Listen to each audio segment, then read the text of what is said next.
Indian water बस असोसिएशनचे सन्माननीय अध्यक्ष श्री अभिजित मेन अकॅडमी गेल्या 10 वर्षापासून 12 वर्षापासून या ठिकाणी विद्यार्थ्यांसाठी काम करणारी एक स्वतंत्र इन्स्टिट्यूट आणि you are very right time and very nice present here. मी अभिजित मेन याला विनंती करेल की त्यांनी समोर बसलेल्या अतिथींना जाताना आपण काहीतरी ऊर्जा, काहीतरी कॉन्सेप्ट्स, काहीतरी नवीन नक्की घेऊन जाणार आहोत. बाहेर कोणी असतील त्यांना पुन्हा माझी विनंती आहे त्यांनी आतमध्ये येऊन थांबावं. आणि मी पुढे सर्वप्रथम अभिजित मेन अकॅडमीचा संचालक आणि ज्यांनी सोबतच एक thank you very much sir, one of the well non teacher from you संस्थेचे दुसरे शिक्षक यांना त्यांनी पुष्पगुच्छ आणि मोमेंटो देऊन माननीय Shri VT Ingole sir, one of research scientist, माजी प्राचार्य, राम कॉलेज यांचं पुष्पगुच्छ देऊन स्वागत करावं. सरांचं स्वागत करणं हे खरं म्हणजे आमच्यासाठी एक मोठा सन्मान आहे. अध्यक्ष श्री गणेश बारगडे सर यांचंही पुष्पगुच्छ आणि मोमेंटो देऊन स्वागत करावं. अनिकेत गणेश बारगडे सरांचं. राहुलला मी या ठिकाणी बोलवेन. एक well known student Swapnil Rahul, please come on dais. पुष्पगुच्छ आणि मोमेंटो देऊन इंडियन इन्स्टिट्यूट ऑफ इंजिनियर्सच्या लोकसेवेचा प्रोत्साहनपर पुष्पगुच्छ देऊन आपण त्याचं कौतुक केलं पाहिजे. तुमच्या सगळ्यांच्या वतीने मी सुमितला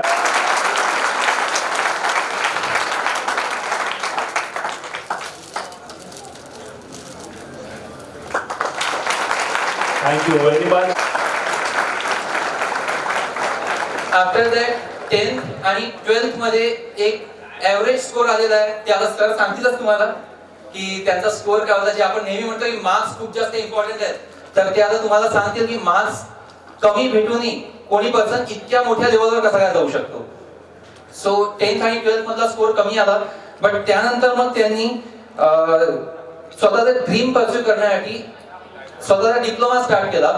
डिप्लोमा त्यांनी कम्प्लीट केला. डिप्लोमा कम्प्लीट केल्यानंतर त्यानंतर सिव्हिल इंजिनिअरिंग मध्ये डिप्लोमा कम्प्लीट झाला. त्यानंतर एमटेक करण्यासाठी सर VNIT नागपूर इथे केले आणि स्वतःचं बीटेक जे त्यांनी कम्प्लीट केलं. नांदेडचं कॉलेज तुम्हाला माहिती आहे, श्री गुरु गोविंद सिंग कॉलेज, बरोबर आहे. त्या कॉलेजमधून त्यांनी स्वतःचं बीटेक आणि VNIT नागपूर मधून एमटेक कम्प्लीट केलं.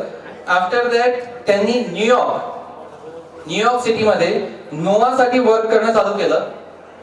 नोवा जी इन्स्टिट्यूट आहे आणि नोवा मध्ये काम करत असतानाच त्यांनी पुढे नासाचे प्रोजेक्ट्स घेणं चालू केलं आणि नासाच्या प्रोजेक्ट्सवर वर्क त्यांनी करणं चालू केलं, विच इज त्यांच्या नावाचं फक्त जर तुम्ही फर्स्ट नेम और लास्ट नेम बस इतके जरी टाकलं तरी he is such a huge personality.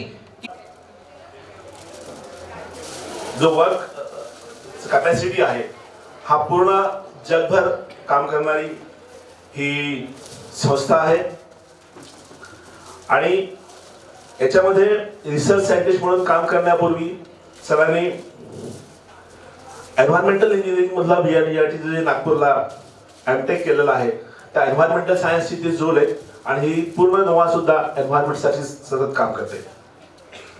आपण आणखी सखोल जाणून घेऊच तत्पूर्वी मी या कार्यक्रमाच्या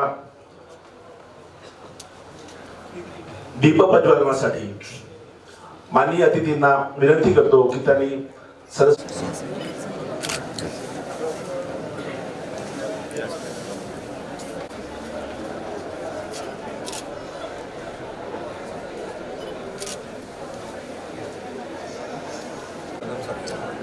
व्यासपीठावर उपस्थित या कार्यक्रमाच्या प्रमुख अतिथी म्हणून आपण ज्यांना बोलवलं ते VT इंगोले सर यांच्याही कामाकडे आपलं लक्ष विद्यार्थी जर आपण सगळे आहात तर मला वेधलं पाहिजे. अत्यंत महत्वाचा आतापर्यंतच्या काळात सरांच्या नावावर इंजिनिअरिंग टेक्नॉलॉजीचे 82 इनोव्हेशन्स आतापर्यंतच्या नावावर आहेत. 36 रजिस्टर्ड पेटंट सरांचे आहेत.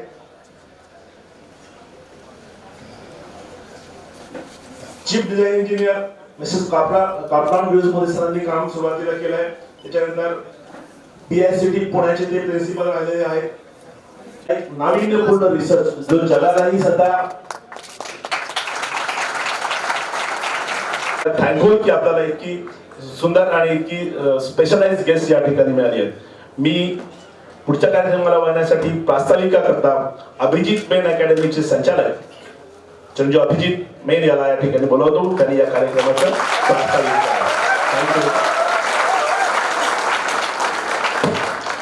धन्यवाद बाबा. मिलिंद बाबा म्हणजे आमचे सगळ्यांचे जवळपास 30,000 सगळे एवढे कम्फर्टेबल बसले आहे. आणि लेट मी टेल यू की माझ्या विश्वासाला बिलकुल तडा गेलेला नाही आहे. So huge thanks to all my dear student friends. तुमच्यामुळे मला रविवार डायरेक्टला देताना खूप जास्त आनंद होतो आहे की तुम्हाला आजच्या प्रोग्रामची जी एक दिल से जुड़ना इज व्हेरी इम्पॉर्टंट राईट. आज प्रत्येक कोणालाही विचारलं की who is your favourite actor Salman Khan, who is your favourite actress Katrina right like काय. बट आपल्या सगळ्या इंजिनियरसाठी जे रिअल लाईफ इन्स्पिरेशन आहे, जे रॅन्चो रिअल लाईफ मध्ये आहे ते आज आपल्या डायसवर बसलेले आहे. त्याच्यामुळे huge round of applause for the two Ranchos on the dais. मी काही जास्त वेळ घेणार नाही आज, कारण पोरही मला वैतागले की सर तुम्ही एकदा चालू झाले की बंद होत नाही. त्याच्यामुळे आजचा पूर्ण वेळ हा एक इंटरॅक्शन सेशन असला पाहिजे असं मला वाटते. त्याच्यामुळे माझे जे उद्देश आहे आज हा प्रोग्राम घेण्याच्या मागचा तोच मी बोलेन. माझा पहिला उद्देश हा आहे सर की व्हेरी फर्स्ट की पोरं थोडेसे भरकटलेले आहे आजच्या या जगात. आमच्या वेळेसची जी बॅच होती म्हणजे आमच्या आधीच्या ज्या बॅचेस आहेत त्या बॅचेस मध्ये पोरं प्रॅक्टिकली हुशार होते, थेरॉटिकली ऑब्व्हियसली होते. आमच्या बॅचेसच्या पोरं थेरॉटिकली झाले पण प्रॅक्टिकल टच तुटला. नेक्स्ट आताचे जे पोरं आहे ना ते थेरॉटिकल राहतात आहे ना ते प्रॅक्टिकल राहतात आहे. हा बट पोटेन्शियल प्रत्येक पोरात खूप जास्त भरलेलं आहे पण त्यांना एक वे नाही भेटत आहे. जगच बदलत चालला. मेट्रो सिटीचे जे हाल आहे ते आपल्या अमरावतीचे होण्यासाठी M2 ची पण सिद्धांती कोरडे 100 on 100. Then Shreya she got 10 pointer in university. त्याच्यामुळे रिझल्टच्या बाबतीत त्याच्यानंतर प्रणिता ORT सब्जेक्ट मध्ये 100 on first university topper. Academics मध्ये आपण आता कुठे मागे नाही राहिलो. आणि नेहमी म्हणतो की थेरॉटिकली आणि कन्सेप्ट समजून घ्या. कोणताही लेसन आपण जेव्हा शिकतो तर त्याचा टच लॅपलास ट्रान्सफॉर्म शिकतोय तर time domain signal gets converted into frequency domain signal. Engineering is what not only for की पेपर काढा झाला आपलं इंजिनिअरिंग कम्प्लीट झालं असं नाही आहे. Engineering is all about first of all the imagination and second is what creation. आणि त्या दोन्ही गोष्टी आपल्याकडे जे आलेले सायंटिस्ट आहेत विटी इंगोले सर आणि तारेंद्र सर हे दोन्ही आपल्या रिअल लाईफ मध्ये अप्लाय करतात आणि त्यांचंच गायडन्स, त्यांचं मुलाचं गायडन्स की त्यांचा वे कसा झाला, लाईफ स्टोरी कशी आहे ते ऐकण्यासाठी आज आपण इच्छुक आहे. दुसरा उद्देश माझा आज प्रोग्राम घेण्याचा हाच आहे की पोरं आपल्या मातीला विसरत चाललेलं आहे, आपल्या मायबापाला विसरत चाललेलं आहे.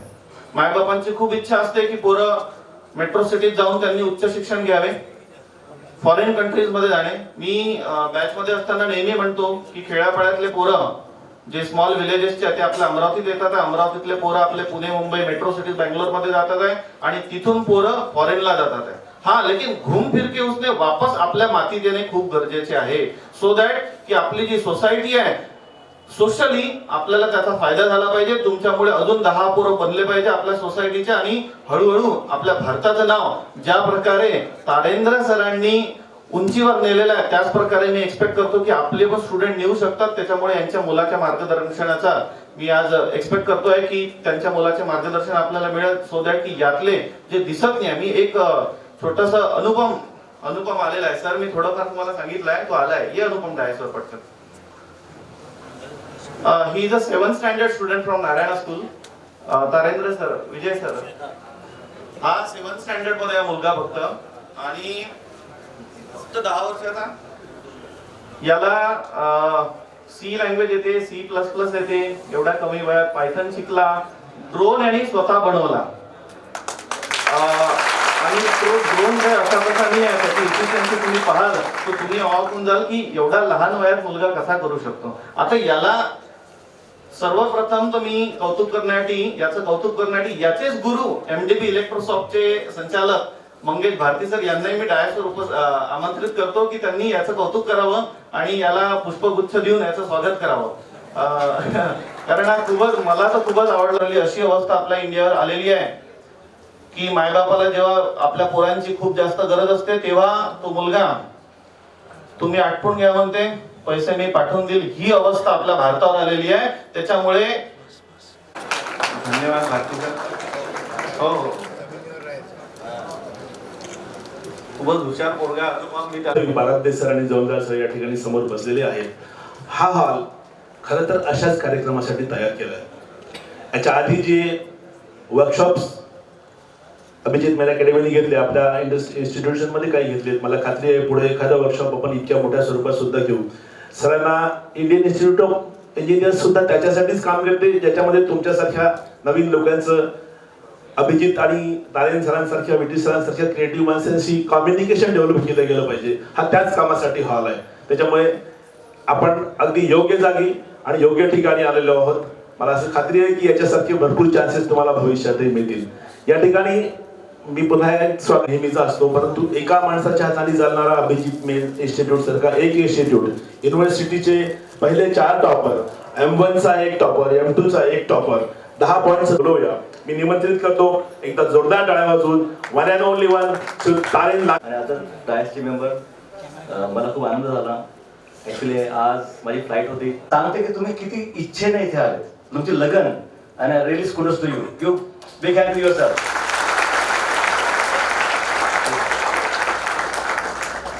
दुसरी गोष्ट म्हणजे मी आज जे काही पण आहे, जे इंट्रोडक्शन सरांनी दिलंय, त्याची सगळं माझी आईच आहे. तिनेच सगळं केलंय माझ्याकडे, आणि तिच्याकडे ती नसती तर मी एवढं कधी झालो नसतो. तिचे विचार, तिचे जे आचार, त्या सगळ्या गोष्टी मी करायचा अंमलाचा प्रयत्न केला, आणि आज जो आहे आईमुळे आहे. आपण पुढचं परत मी रिसर्च बद्दल असं करू आपण की लेट मी त्यावर मी काय करतो अमेरिकेत. मी खूप मोठा वक्ता नाहीये, सगळ्या मुली नसतात, तर मी असं वक्ता नाहीये. पण let me tell you my story.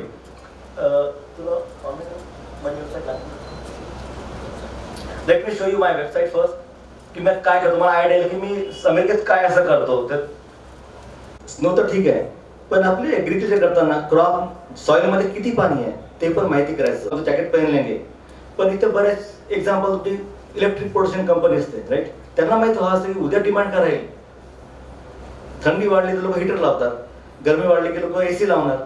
तर टेम्परेचर त्यांना कळायला पाहिजे उद्या टेम्परेचर काय आहे, so they can detect the prediction. Sir can you go click on research tab. मला वाटते तुम्ही सगळ्यांनी व्हिजिट करा वेबसाईट, आणि त्यावर तुम्हाला कळेल की मी रिसर्च काय करतो. अंडर रिसर्च तर बिफोर गोइंग टू फ्रिक्वेन्सी मला एक टेल वन थिंग. आपले जीवन अगदी फ्रिक्वेन्सी वेव्ह बोलत नाही का, wavelength, sound waves, frequencies. Okay, तर जे आता बोलत आहे मी टॉकिंग आहे ना 150 हर्ट्ज फ्रिक्वेन्सी मध्ये. काय करतो मी, श्वास घेतो, श्वास सोडताना गळ्यातून एक स्पीड मेंटेन करतो, आणि जिभेला वेगवेगळे करून त्याला वेव्ह तयार करतो, साऊंड वेव्ह तयार करतो, राईट. ते 150 हर्ट्ज मध्ये असतं. तुमचे कान असतं ते पडतं हलतं, ते ऐकून ते हल्ल्यामुळे काय होतं, ते जनरेट इलेक्ट्रिकल एनर्जी ब्रेनला पाठवतो. ब्रेन अरे हा शब्द हा आहे. So this is sound waves. Ladies लोकांची फ्रिक्वेन्सी 200 असतं हर्ट्ज. तशीच जे आपण बघतोय, तुम्ही मला बघताय, basically using the light energy, visible light 0.4 to 0.7 micrometer मध्ये, जसं नॅनोमीटर मध्ये आपण एका मला रिफ्लेक्शन जे होत आहे ते रिफ्लेक्शन इमेजिन डोळे इमेज तयार करतं आणि प्रोसेसिंग करतं ब्रेनला. त्यामुळे कळतं की हा माणूस हा आहे, या शेपचा माणूस हा आहे, करेक्ट. त्याप्रकारे आपण थर्मल, बाहेर गेला गरमी झाली, तो थर्मल वेव्हलेंथचा प्रकार आहे, थोडं हायर वेव्हलेंथ. तर थोडं वर गेलं इन्फ्रारेड, त्यानं वर गेलं मायक्रो फ्रिक्वेन्सी, त्याच्यावर गेले गॅमा. तुम्ही गॅमा रे ऐकलेस ना, एअरपोर्टला गेलास गॅमा रेज किंवा एक्स रेज, ते सगळे जे रे आहेत, सिटी स्कॅन जेवढे पण तुम्ही बघताय की setting instrument hitting back, all measuring back scatter, what is coming back from that object. कळले का? एक्सरे काय असं, एअरपोर्टला जा किंवा दाता डॉक्टरला जा, setting signals in that specific frequency and measuring what is coming back. तर आम्ही पण सॅटेलाइट काय करतो की we are different frequency sensors and we are measuring what is coming from the earth, and a combination of this all sensors gives us idea about how much snow on the water on the earth, or how much water in the soil, और how much crop quality, crop health, ह्या सगळ्या गोष्टी आम्ही detect करतो. तर त्यात example तुम्ही वेळ मिळाला तर I want everybody to go to this website and tell you, तुम्हाला आयडिया की काय रिसर्च आहे माझा. सॉइल मास्टर सगळ्यात माहिती आहे इम्पॉर्टंट. आता काय असतं की आता आपल्याकडे इंजिनियर आहे, किती डॅमचं पाणी सोडायला पाहिजे आपण, आपला एरिया माझं क्षेत्र माहिती आहे, वॉटरशेड एरिया माहिती आहे. वॉटरशेड एरियामध्ये इतकी सॉइल मॉइश्चर आहे 20% आहे. आमचा इन्कम सोर्स होता. दिवसाचे 10 रुपये 20 रुपये हे पर डे हे आमचं इन्कम सोर्स, त्यातून आम्हाला सांभाळायचं. थोडं लहान हुशार होतो. 4थीला स्कॉलरशिपमध्ये पहिला आलो तालुक्यामध्ये. आईला वाटलं की आता मुलाला काहीतरी पुढं शिकायला पाठवलं पाहिजे. तर बाजूला एक तुमचं नावाचं टाउन होतं तालुका प्लेस. तर झालं एक ट्रेन नसायची, ट्रेनने 10 किलोमीटर ट्रेनने क्रॉस करायचा, तिथून बसने तुमसरला जायचं. पण आपल्याकडे ट्रेनच्या फ्रिक्वेन्सी खूप कमी असतात. एक ट्रेन 8ची, एक 11ची, एक सायंकाळी 6ची जाणारी. तर माझी शाळा असायची 11 वाजता आपली नॉर्मल प्रमाणे. तर 11ची ट्रेन आहे, 11ची ट्रेन आणि आपण फ्रेंडशिप आहे. पण ते गरिबींची फ्रेंडशिपची मला होती ना, ते आजही मला खूप आत्मविश्वास देते. की जेव्हा पण मी ट्रेनमध्ये विसरलो, झोपलो, लहान मुलगा होतो, 6वीला होतो, छोटासा शुभम एवढाच, तर झोप लागायची. झोपलं की ट्रेन गेली, मग काय करायचं. तर ते चहावाले, खोली, पानवाले ते म्हण, अरे काळजी करू नकोस, छोटं मेरे घरचं. त्या जीवनाचा प्रवास होता. ते ती हॅपीनेस, ती मैत्री जर मला खूप पुढे मिळाला. मग 9वी झालो पास. वडिलांना वाटलं की मिळाले, थोडा बिघडलं सुद्धा. त्या दरम्यान आपल्याला वाटतं कधी चढ चाले होत नाही जीवनामध्ये, थोडा बिघडलो. वाईट मित्र संगीत पण लागले थोडीफार. मग 10-12च्या वेळेस आलं. 12वीला आम्हाला टक्के मिळाले 50% आणि PCM होतं 40%. आता त्या दिवशी जेव्हा रिझल्ट होते तेव्हा आईला वाटलं की आता याला कुठं पाठवायचं. 4% कुठे ऍडमिशन मिळत नव्हते. 50% कुठे ऍडमिशन मिळेल, नाहीतर सायन्सला मिळेल, इंजिनिअरिंग तर मिळणारच नाही. इंजिनिअरिंग मिनिमम रिक्वायरमेंट 45 PCM आहे. आता काय करायचं. त्या दिवशी मी पहिल्यांदा माझ्या आईच्या डोळ्यात अश्रू बघितले. म्हणजे तिची मेहनत एवढी ती. आणि माझी आई 48 तास म्हणजे कधी कधी कंटिन्यूस काम करायची. आमच्याकडे तुम्हाला ते साखरेच्या गाठ्या म्हणतात, साखरेच्या गाठ्या म्हणतात राईट. ते गाठ्या व्यवसाय कसं असतं की ते साखर मोठ्या गंजामध्ये उकळतात, त्याचं पाक तयार करतात आणि गरम गरम पाक साच्यावर टाकतात. गरम गरम पाक. आणि आपल्याकडे साखरे त्याचे ते गाठा बनवतो आपण मार्च महिन्यामध्ये, खूप गरमी असतं मार्च महिन्यात. तर माझी आई दिवसभर शेगडी समोर बसून ते साच्यात पाहिलं. थोडं जरी पडलं तर गरम पाक अंगा पायावर तर सगळं स्क्रीन बाहेर यायची. ते माहिती मिळत ते मी बघितलं लहानपणापासून. मग तेव्हा बघितलं की आईला दुःख झालं, नाही आता काहीतरी करायचं, तर काय उपचार आहे. आता बघितलं की मग इंजिनिअरिंग ऍडमिशन मिळत नव्हती, BSc ला नाही मिळाली. आय वॉज टेक्निकल होतं. टेक्निकल नावाचा एक असतो कोर्स 8वी ते 10वी पर्यंत. त्याच्यामुळे मला वेटिंग लिस्टला ऍडमिशन मिळालं पॉलिटेक्निकला. म्हटलं आता आपल्याला पळायचं आहे, इथे थांबायचं नाही. तिथे मग पॉलिटेक्निकला गेलो. हॉस्टेल फीस महाग होती, रूमची किंमत पण महाग राहायची आणि ते पण परवडायची नाही आम्हाला. तर मी त्याने ड्रॉइंग बनवून देणे, मित्रांचे प्रॅक्टिकल बनवून देणे, हे काम मी आवडीने करायचो. कारण त्या मला वाटायचं की जर मी एक काम रिपीट केलं, पुन्हा सेम ड्रॉइंग रिपीट 6 मुलांचे करून दिले तर माझी ड्रॉइंग बेस्ट होईल. त्या मित्रांना उनका काम तो हो रहा है, मैं तो पास हो जाऊंगा. लेकिन त्यांना हे कळलं नाही की त्या दरम्यान माझे जर प्रॅक्टिस ते इम्प्रूव्ह होईल ना. तर मी त्यामुळे पुढे गेलो.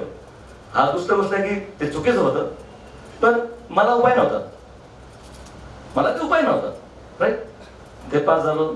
सगळ्या ड्रॉइंग वगैरे परफेक्ट व्हायच्या माझ्या सगळ्या गोष्टी. 3rd इयरला वाटलं की आता साकोलीतून आपल्याला पुढच्या भविष्यात काही मिळणार नाही.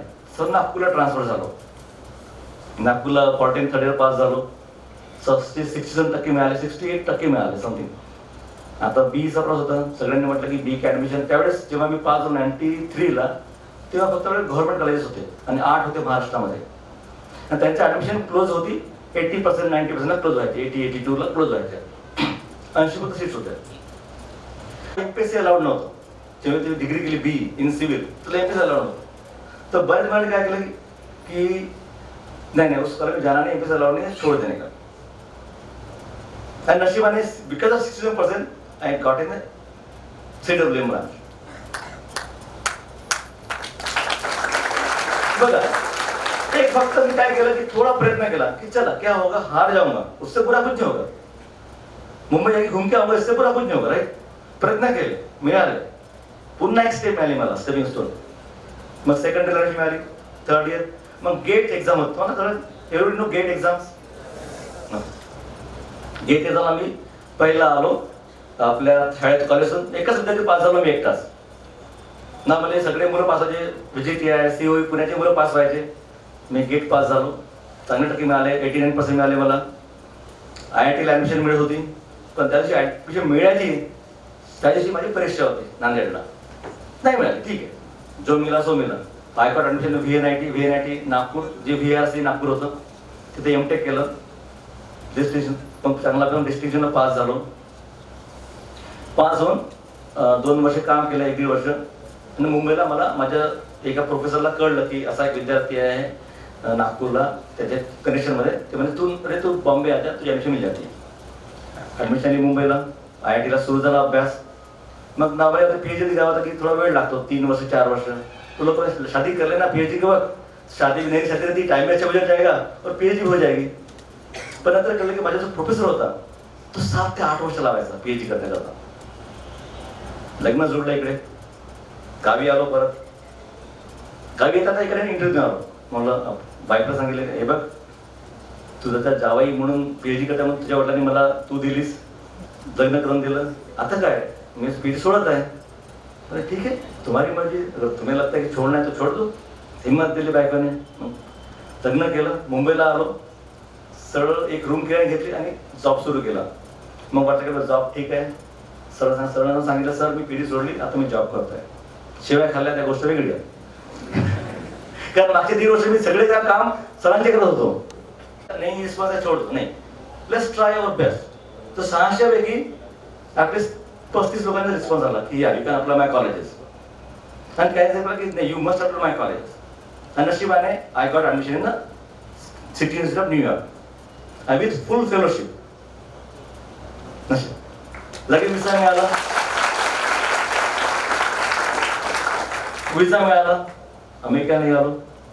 बायको पण म्हटली, आता बायकोला तुला काय इच्छा आहे, मुलगी झाली 1 वर्षाची, ती मैं भी पडूंगी. ठीक आहे, लेट्स डू गुड स्टडी. बायको आल्या तर मुलीचं काय करायचं. मग आईने मला मुलीला सांभाळलं 2 वर्षे किती गावी. मग बायको आणि मी दोघी, मी PhD फिनिश केली, तिने मास्टर्स फिनिश केली.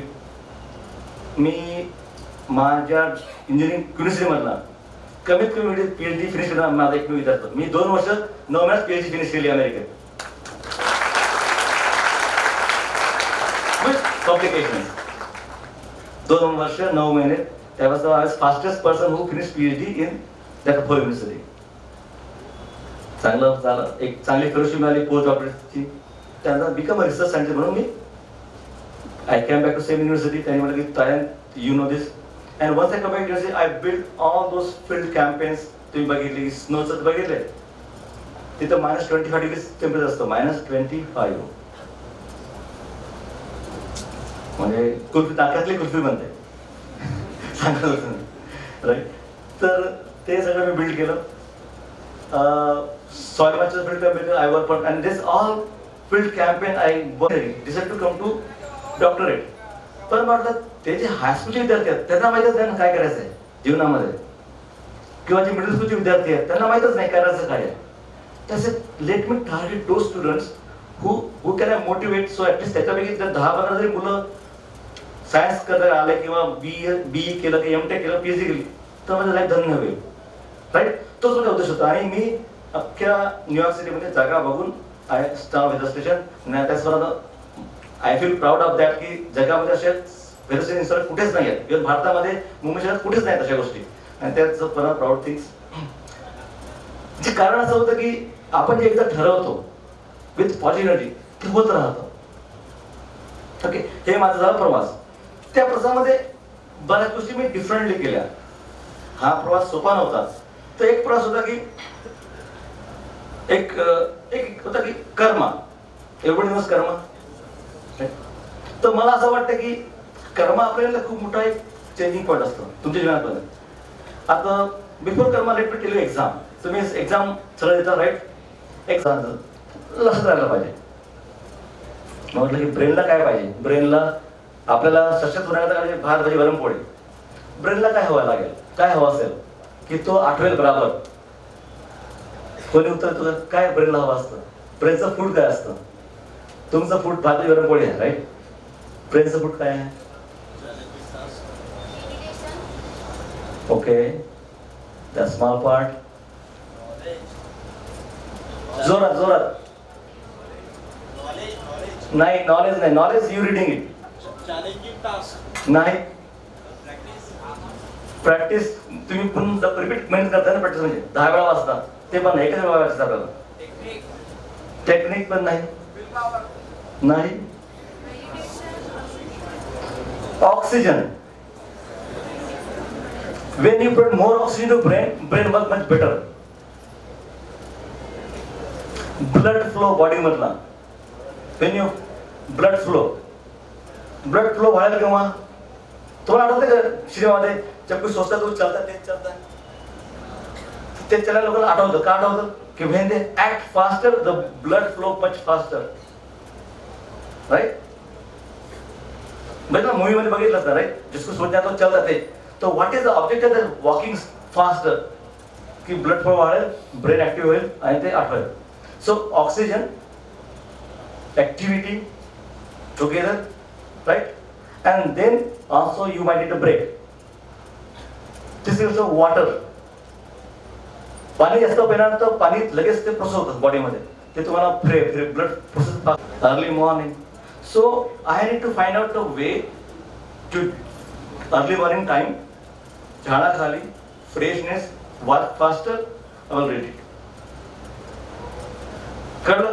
So when I use that brain efficiently with all its requirement, he will work for me and he will tell me the day of exam that okay, तो हे वाचलं होतं तर लिही. कळलं का? प्रयत्न करा. स्वतः कठीण जाईल. मग काय करायचं की आता आपण ब्रेनला म्हटलं की हे पुस्तक वाचतो आपण, राईट? एक चॅप्टर वाचतो, राईट? पूर्ण वाचायला सांगितलं तो म्हणजे हा कितना पढ़ रहा है ये आदमी. ब्रेन बोले ये कितना पढ़ रहा है. ब्रेन म्हणायचं की मी तुला 10 शब्द सांगतो, आठवणीत ठेव, म्हणून एकजण एक्सप्लेन कर. मग आपण सगळे कीवर्ड टाकायचे, छोटेवाले कीवर्ड्स किंवा मेन मुद्दे ते वाचायचे आणि सांगायचे. आता तू त्या वाचलेल्या पॉइंट्सला सेंटेन्समध्ये कन्वर्ट कर. Automatic you get answer. ठीक आहे? हा झाला पहिला मुद्दा. तर हा मी ऑप्टिमाइज केला पाहिजे. आणि मी जीवनामध्ये कुठल्या परीक्षेमध्ये एक दिवसच्या वर 2 वर वाचलो नाही. मी अक्षरशः होल सेमेस्टर फिरायचो.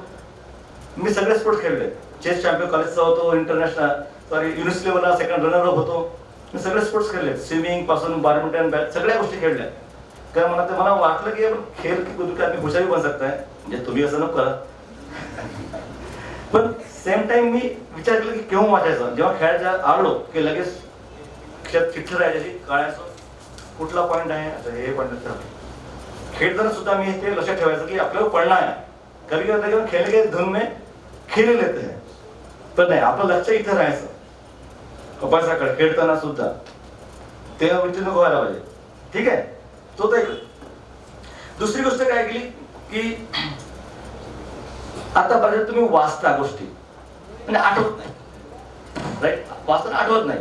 असं होतं सगळ्याकडे. तुम्हाला माहित असतं की मी खूप वाचलंय, काल आठवतं, सकाळी आठवतं, पण एक्झामच्या वेळेस आठवत नाही. होतं सगळ्यांचं. तर मला वाटतं की असं का व्हायला पाहिजे. माझी आज बस का मिस झाली किंवा आज माझी ही ट्रेन का मिस झाली, कारण मित्राशी भेट का झाली नाही. मग त्याला म्हटलं एक कर्मा क्या चीज आहे, राईट? अडकणे, बारका आणि सावळा. तर कोणी बोलणार बरं. समजा तुम्हाला कोई बच्चा तो बात करते उससे नहीं करते. तुम देखते हो जो हँडसम लड़का उससे बात करते, राईट? हँडसम मुलगा असला, मुलगी असली, सगळे तिला बोलतील. साडी सावळी पतलीची मुलगी असेल तर बोलणार नाही. खरं आहे का नाही? तर त्याकडे मी पण होतो. तर मला ते वाटायचं की असं का होतं जेव्हा काय. तर मुझे कुछ मोटिवेशन जे येतं की मला वाटतं की इथून बाहेर कसं यायचं. या आपल्या स्वगुणापासून म्हणा की दुर्गुणापासून त्याला बाहेर कसं यायचं. तर मी करायचं की नाही, आपल्याला काहीतरी करावं. त्यावेळेस मी उपन्यास माहिती आहे ना, जुना उपन्यास. जे बिघडलो म्हटलं ना, एक्झामला बिघडलो, मी उपन्यास वाचायचो खूप. वेदप्रकाश शर्मा वगैरे. त्यात काय कॅरेक्टर होते, विजय the great, Vikas the great नावाचं. ते म्हटलं की आपण मी तारेन दी ग्रेट आहे. आज आपण नाव तारेन दी ग्रेट, तारे दी ग्रेट.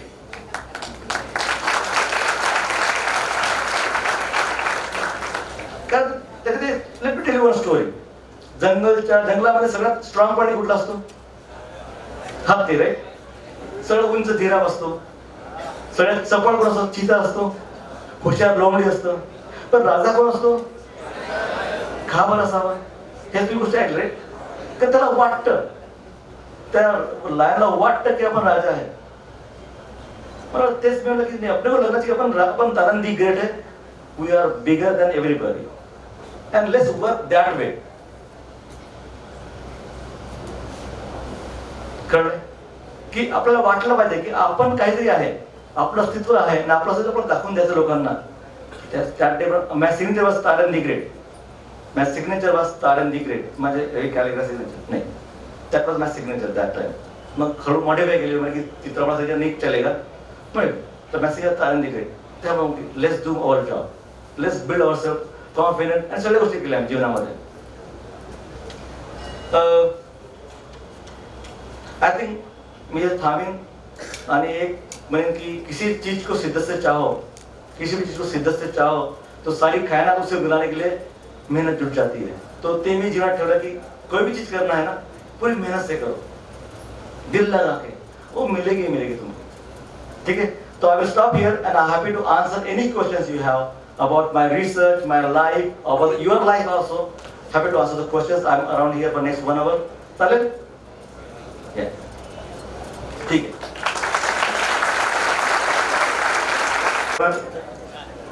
सरांनी स्वतःचा I not say autobiography but थोडासा स्वतःचा प्रवास सांगितला. एक गोविंद निहलानीची अगदी जेव्हा ब्लॅक अँड व्हाईट टीव्ही आला तेव्हा सिरियल यायची, तुम्ही तेव्हा नसालच. आमचे समोरचे मित्र असतील, त्या सिरियलचं नाव होतं और भी है राहे. त्या सिरियलमध्ये निहलानी खूप चांगले प्रयोग केले. त्या सिरियलमध्ये त्यांनी टॉपर्स नव्हते घेतले. टॉपर्स शिवाय मागे राहिलेली जी युवक आहे, पर्टिक्युलरली टॉपर म्हणजे एखाद्या महत्वाकांक्षेला पूर्ण करू न शकणार, एखादा स्पोर्ट्समन व्हायचा, एखाद्याला मोठा इंजिनियर व्हायचा, पण काही कारणामुळे तो ते यश नाही मिळवू शकला आणि थोडासा मागे राहिला. त्यांच्या कहाण्या गोविंद निहलानींनी और भी है राहे नावाच्या एका सिरियलमध्ये एक्झॅगरेट करून त्यांनी त्यांचं मुख्य टार्गेट न मिळाल्यामुळे दुसऱ्या काहीतरी पर्यायाला शोधला आणि तिथे ते मूळ टार्गेट पेक्षाही मोठे कसे झालेत हे दाखवलं होतं. खरं म्हणजे त्या सिरियल तुम्हाला पुन्हा दाखवले पाहिजे. तारे सरांनी जे सांगितलं की मला धक्का बसला. मी टॉपर्स मध्ये नेहमीच पुढे राहिलेली आहे. मागच्या 14 वर्षांपासून कन्सिस्टंटली फर्स्ट युनिव्हर्सिटी टॉपर आपलाच येतोय, राईट. ते तर तुम्हाला सगळ्यांनाच माहिती आहे. बट काही स्पेसिफिक टॉपर्स असे आहेत ज्यांनी यावेळेस आम्हाला इतकी एक्स्ट्रा ऑर्डिनरी अचिव्हमेंट दिलेली आहे, त्यांचा आज आपल्याला यांच्या या प्रमुख पाहुण्यांच्या हस्ते आज सत्कार करायचा आहे. त्यामुळे मी एक एक नाव अनाउन्स करतो. So first of all, Amravati विद्यापीठामधून M1 विषयात मॅथमॅटिक्स 1 या विषयामध्ये first university topper 100 out of 100 in mathematics 1 as well as 87 marks out of 100 in engineering mechanics. Both subject university topper Mukta Wankhede. 2-3 वर्षांच्या वर्षानंतर एवढी गॅप पडल्यानंतर जेव्हा पुढे अभ्यास करून अभिजित मेन अकॅडमी मध्ये पहिला युनिव्हर्सिटी टॉपर सिद्धांती कोरडे 100 out of 100 मार्क्स अगेन. ठीक आहे, big round of applause for her. But she नाही आहे तिथे. सो देन हा रेअर सिच्युएशन आहे की 10 out of 10 पॉइंट. कारण एखाद्या विषयामध्ये टॉपर येणं ही वेगळी गोष्ट, बट सगळ्या विषयांमध्ये कंबाइनिंगली करून एक स्कोर असा आणला की ज्याच्या व्यतिरिक्त 10 out of 10 पॉइंट येईल. Shreya Bangale.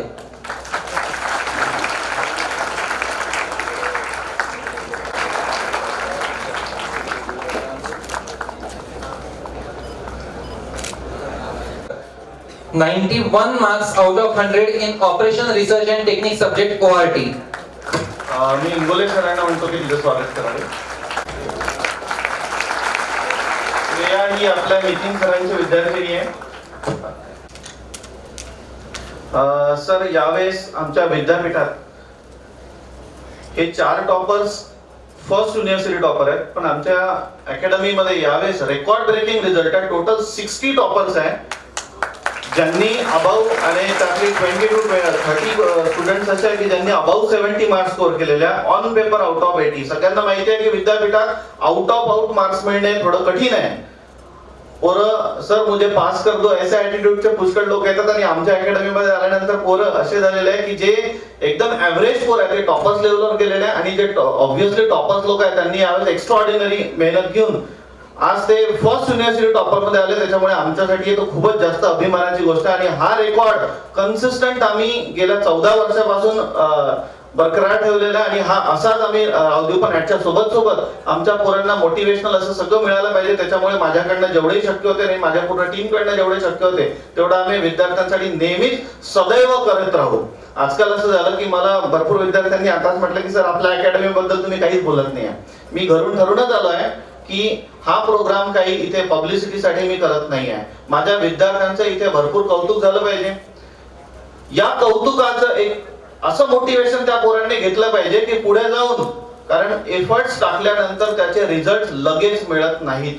Let's have some patience. आजकालच्या पोरांमध्ये पेशन्स हा गुण थोडा कमी होत चाललेला आहे आणि माझ्या पोरांमध्ये मला हेच टाकायचं आहे की तुम्ही लेट्स हॅव सम पेशन्स. फक्त मंदिरात जा, नमस्कार करून वापस या. मंदिरात जा, नमस्कार करून एकदम देव पावत नसतो. एफर्ट्स घ्या. एफर्ट्स घेतल्यानंतर याचे आज जो प्रोग्राम मी घेतो याचं नक्कीच मला श्रेय मिळणार आहे आणि ते श्रेय मला नक्कीच 4-5 वर्षानंतर दिसेल. आज आपले धोपटे सर इथे बसलेले आहेत. धोपटे सरांचा मुलगा वाल्मिकी माझ्याकडे यायचा. सगळ्या पोरांना नेहमी गेट, IAS, MPSC, UPSC या एक्झाम बद्दल मी नेहमीच गायडन्स करतो. तुम्हाला माहिती आहे आपण सेपरेटली वर्कशॉप्स घेतो. पण एवढं मोटिवेशन तुमच्या आतमध्ये भरल्यानंतर ते मोटिवेशन मॅक्स 10 ते 15 दिवस राहते. पण त्यातून एवढे 500-1000 विद्यार्थ्यांना गायडन्स केल्यानंतर what I am expecting at least 10 पोरं जरी बनले वही मेरी जीत है. आज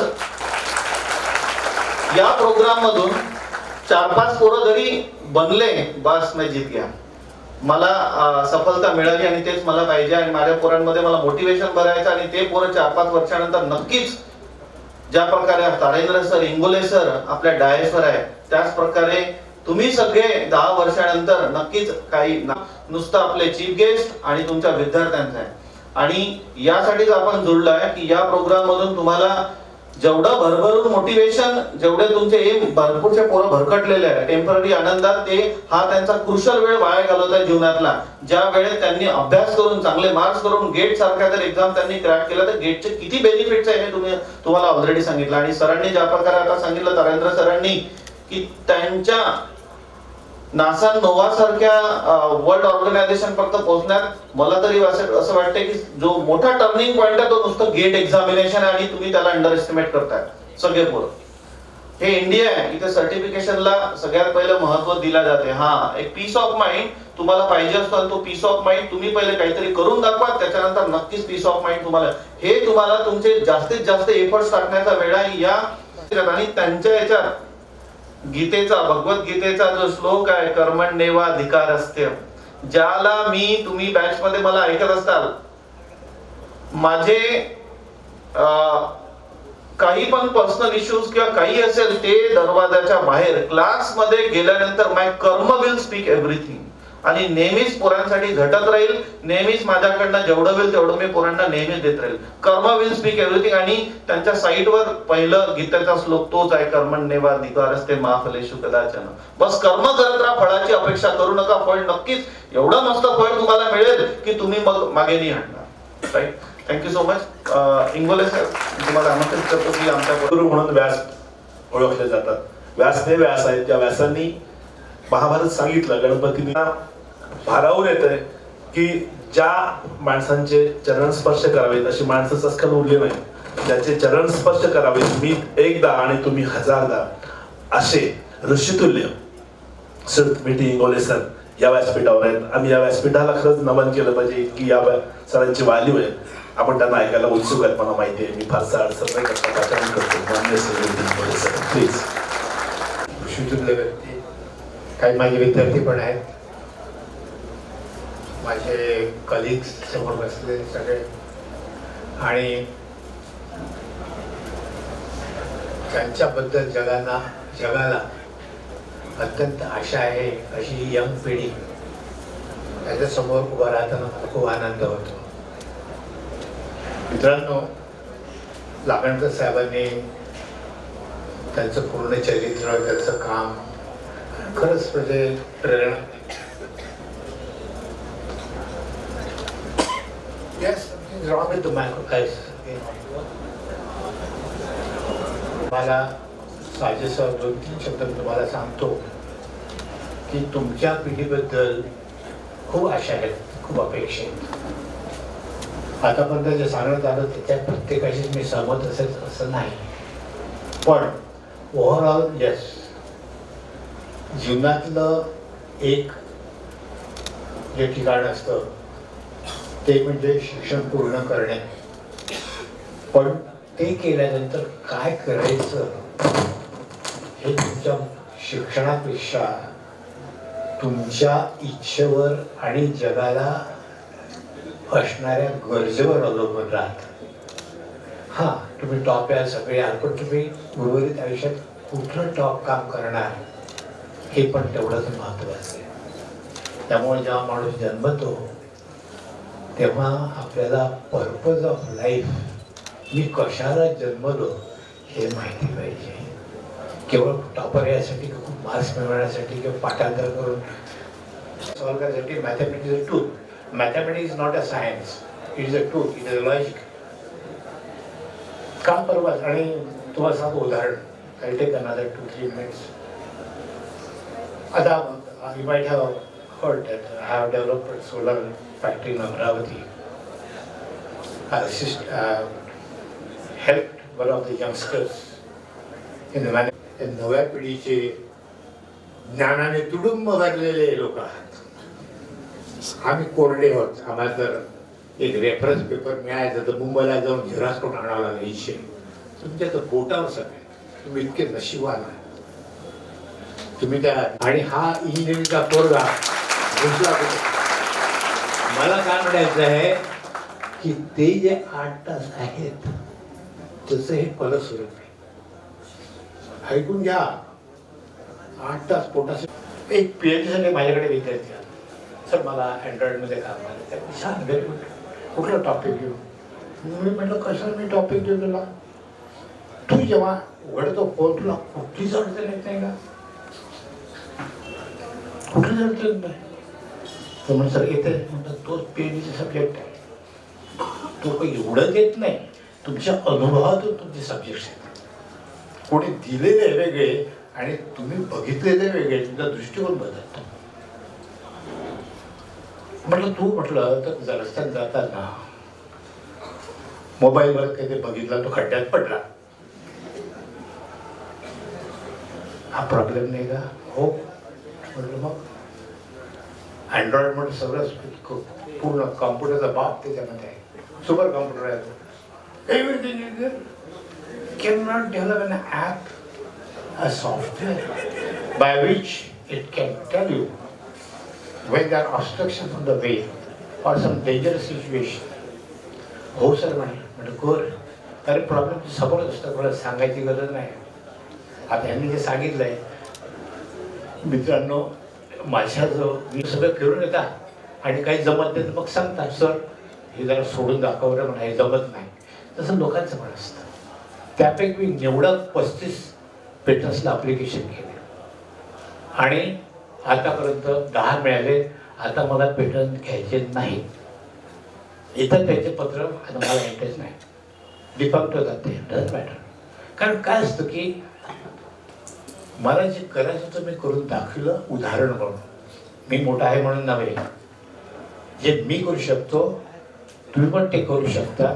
माझे जे क्रोमोझोम्स आहेत तसेच क्रोमोझोम तुमच्या अंगात पण आहेत. मला जे डोकं आहेत उलट जास्त प्रगल्भ डोकं तुमच्याकडे असेल, त्यामुळे स्वतःला कमी लिहू नका, स्वतःला कमी लिहू नका.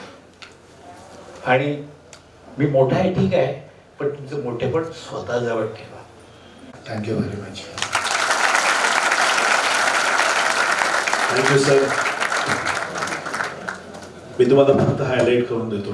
तुम्हाला कळतंय तुम्ही काय शिकताय गेल्या 2 तासात? मित्रांनो, सर आता बोलून गेलेत, काही पेटंट मी घ्यायची सोडली. मला आठवलं सतत एकामागे एक जेव्हा आदरणीय लता दीदींना फिल्मफेअर अवॉर्ड मिळायला लागले होते, पहिल्या वर्षी, दुसऱ्या वर्षी, तिसऱ्या वर्षी, तेव्हा तिनं अवॉर्ड समितीला सांगितलं होतं की मला आता अवॉर्ड देऊ नका, नवीन लोकांना द्या. ही त्या लेवलची मानसिकता आहे. सरांनी पुढचे पेटंट घ्यायला थांबवले ते तुमच्यासाठी. काही प्रश्न अजूनही शिल्लक आहेत. किंबहुना सरांनी तुम्हाला एक गोष्ट ही सांगितली की या ठिकाणी ही टेक्नॉलॉजी असायला पाहिजे होती. अरे यार मोबाईलला हे बटन असायला पाहिजे होतं. अरे यार टीव्हीला तशी गोष्ट असायला पाहिजे होती. अरे यार मला हवेत उडता यायला पाहिजे होतं. अरे यार या गर्दीतून गाडी ॲम्ब्युलन्स वरती काढता यायला पाहिजे होती. अरे या गाडीच्या जागी पटकन मला कारच्या जागी फ्लाईंग, अशा किती गोष्टी डोक्यात येतात. ते सगळे रिसर्चचे विषय आहेत. आणि अभिजित म्हणाला मला यातली 3-4 पोरं तरी नासाला पाठवायची आहेत. एवढी लहान महत्वाकांक्षा का ठेवतो बाळा? ही सगळीच पोरं नासाचे 8 तास आणि तिसरे 8 तास 24 तासांपैकी उरलेले त्या 8 तासातले विषय हे तुमच्या स्वतःच्या लाईफचेच नाही तर तुमच्या स्वतःच्या पर्सनॅलिटी आणि रिसर्च डेव्हलपमेंटचे विषय असतील. हे तुमच्या लक्षात फक्त पुन्हा एकदा आणून देतोय. सरांनी सांगितले नाही आणि बोलताना राहिली. आता जे आपले महाराष्ट्राचे राज्यपाल आहेत आदरणीय नामदार श्री कोश्यारी साहेब यांनी तारेन सरांचा तो फोटो डिस्प्ले कुठं आला नाही मला वाटतं, मी टाकायला सांगतो असेल तर, यांनी तारेन सरांचा त्यांच्याकडे बोलवून सन्मान केलेला आहे. अगदी अभिमानाची वाटावी अशी गोष्ट आहे. आणि ते आता सगळ्यांना जाऊन विचारलं की कशासाठी ते तुम्हाला सन्मानाने बोलवलं गेलं तर त्याचं कारण तुम्हाला ऐकायला आलं. To hear such an experienced person like Mr. Ingole sir and Lakhankar sir, I want to say I have 2 questions basically. Firstly, to Lakhankar sir, you are doing a humanitarian work through the way of technology.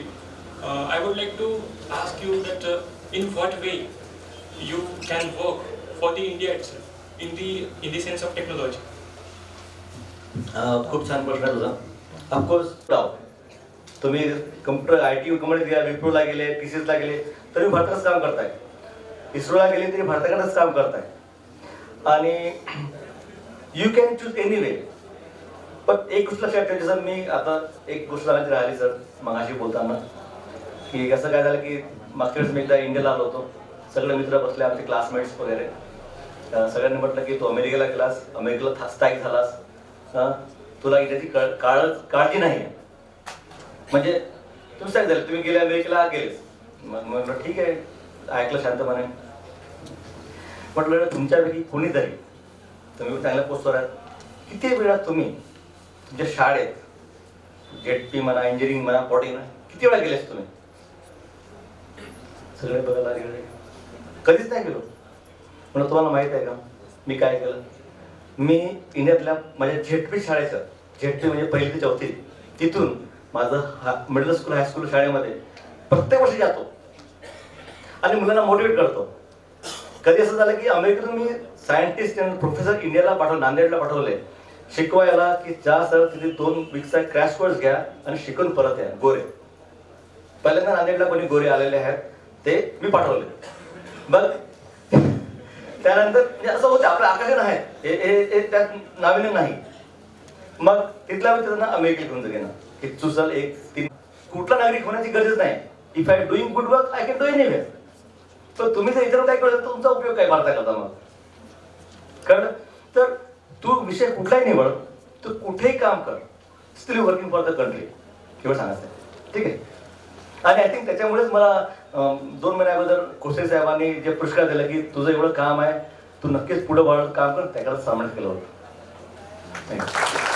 It's wrong. I mean, you don't know that definitely. I am currently pursuing a degree in economics from Open University as it was my need. I was working recently for 1 year as a salesman and I'm preparing for civil service exam. And I think recently I realized that I miss my social life as the college life and all. As Ingole sir said that 8 hours should be for the aim and 8 hours should be for the profession. But as a student we don't have any profession, but as a social experience. की तू त्याचा अभ्यास करतो आता 8 तास लावत असणार अभ्यासाला, त्यामुळे सोशल लाईफ मिसिंग होत असेल तर हाऊ टू स्टडी दॅट 8 तास 4 तास अभ्यास करता येईल ते प्रयत्न कर. मी तुला एक्झाम्पल दिलंय राईट, ऑक्सिजनचं एक्झाम्पल राईट. तर प्रयत्न की 4 तास सेव्ह कर अभ्यासातून विथ सेम आउटपुट आणि सोशल लाईफला वापर. चालेल? You will not miss it. So only thing you need to optimize yourself की मी हे काम कमीत कमी वेळेत कशावर करता येईल. बरोबर? Okay sir, thank you sir. Problem is our family structure. सर्व फार नशिबान होते. आपले आईवडील आपले जे एम्स आणि हे सगळे मुलांवर लादण्याचा प्रयत्न करतात, जे ते कधी आयुष्यात करू शकले नाही. तर मुलाचं आयुष्याचं पर्पज न जाणता many things are impose on the children and kids. तुझ्या आता म्हणालास की तुला सोशल लाईफ मिळतच नाही कारण तू त्या खिडकीतून बाहेर बघितलंच नाही. तू एका बंद खोलीत काम करतोयस. आता for example, purpose of life is not only creation. तुमचं for example you play games in the evening. It's not game, it is a social interaction. कारण मानव हा जो आहे समूहप्रिय प्राणी आहे. मानव हा समूह प्राणी आहे. जसं हरिण आहे, हरिण समूहात राहतो कारण एकट्या हरिणाला नेहमी इन्सिक्युअर वाटतं. तसंच माणसामध्ये we have nothing to protect our self physically. We cannot run, we don't have canines, we don't have nails. We have इतकं दुबळं माणूस आहे, त्यामुळे त्याला समाजात राहावं लागतं. आणि समाजात राहण्यासाठी सुरुवात लहानापासून वैचारिक तर होणार नाही, तर फिजिकल सुरुवात होते. म्हणून आपण सांघिक खेळ खेळतो. तर त्यासाठी आपल्याला तो वेळ काढावा लागेल कारण तू उद्या सोसायटीत राहायचं आहे. You have to interact with the society. Now you want to become an IAS officer. Arvind Samudre sir, पहिल्यांदा सर तारंकर सर आणि भेटी सरांनी जे आम्हाला मार्गदर्शन केलं आहे त्याबद्दल खूप खूप धन्यवाद. सर, माझा क्वेश्चन VT इंगोले सरांना होता की सर, तुम्ही तुमचं पहिलं प्रोजेक्ट किंवा पहिलं पेटेंट कसं फाईल केलं त्याबद्दल मला थोडं मार्गदर्शन हवं होतं. पुढे मी लहानपणी वयाच्या 6व्या-7व्या वर्गापासून माझ्या घरामध्ये छोटीशी लॅबॉरेटरी निर्माण केली होती आणि तिथे मी माझ्या दृष्टीने एक ठोकपीट करायचो. मग जेव्हा 8व्या वर्गात गेलो तेव्हा रेडिओ फार रेअर होते. मी खराब झालं करायचं, मी खराब मी दुरुस्त करून देतो म्हणून मी रेडिओचं रिपेअरिंग घरातच करायचं. सोल्डरिंग आयरन आणला, शिकलो सोल्डर करणं आणि मग खटखट कुठला स्टेज खराब आहे शिकून. मग ट्रान्झिस्टरचा जमाना आला तेव्हा मग मित्र माझ्याकडे यायचे, अरे तुझ्या मला. तेव्हा मी फक्त 150 रुपयामध्ये रेडिओ बनवून द्यायचो. 150 रुपीज कम्प्लीट 3 वॉल रेडिओ घरी बनवून द्यायचं एका दिवसात. सगळ्यांना पडपड मला म्हणजे शेअरच पडेल. मग ट्रान्झिस्टर जमाना आला. ट्रान्झिस्टर म्हणजे इतकं मला ते ट्रान्झिस्टर मजा वाटायची कारण काय नो हीट नथिंग. आणि मग ट्रान्झिस्टरची सुरुवात केली. आता ही जेव्हा सुरुवात होती माझं आणि त्या मला इलेक्ट्रॉनिक इंजिनिअरिंग घ्यायचं होतं. माझं मेकॅनिकल बरं होतं. माझे मित्र म्हणायचे, अरे विजय तू म्हणे मेकॅनिकल आहे, तुला इतकं ड्रॉइंग 100% मार्क्स मिळतात. म्हटलं ड्रॉइंग मेकॅनिकल सगळं ड्रॉइंग दिसतं. असं करू शकेल IITला जे वर्षभर जमलं नाही तो मोठ्या एका महिन्यात करू शकेल त्याचा विश्वासच नव्हतं नाही. आणि मग खूपच मान मिळत गेला सगळं ठीक आहे. पण माझी आता कसं की मास्टर व्हायची इच्छा होती. एवढं जे जमा झालं आहे तुमच्यापर्यंत पोचवावं ती माझी होती. म्हणून मी क्रॉम्प्टन सोडलं आणि अमरावतीला प्राध्यापक म्हणून जॉईन झालं. Thank you. I am very grateful. It's my privilege to attend this meeting with Vijay sir and Tarendra sir and all the great peoples. My question is to Dr. Tarendra Lakhankar sir. As you said, you belong to a very poor family and you went Mumbai and settled for the job and then you went for like abroad. So let me connect what my question is. My brother Yash Charejawa, he is pursuing 4th year. He is an architecture student. So he want to go US for masters and there were many problems from the family side that it is said no कि बच्चा अगर एक बार abroad जाएगा तो फिर वहीं पे settle हो जाएगा और वापस. There are some negative points. So my question is, did not your parents restricted you that like जो थोड़े से रेस्ट्रिक्शंस आते हैं फैमिली की साइड से कि नहीं भेजना चाहिए अब्रॉड, तो वो एक क्वेश्चन है. और क्या ऐसे सच में होता है कि एक बार अगर अब्रॉड गए तो फिर अब्रॉड ही सेटल हो जाते हैं? So like it is not mandatory, no, there are some संस्कार and all. So that is my question to you. Thank you. हे सोडलं, तू जा, तुला मी मोकळा सोडलंय. ट्रेनने जावं, मी नातेवाईकडे जायचो, फिरायचो, मग नागपूरला यायचो, वर्ध्याला यायचो ट्रेनने 6व्या वर्गामध्ये, 5वी 6वी मध्ये. तर त्यामुळे काय झालं, काहीला वाटलं की आई माझी खूप दुरुस्ती होती.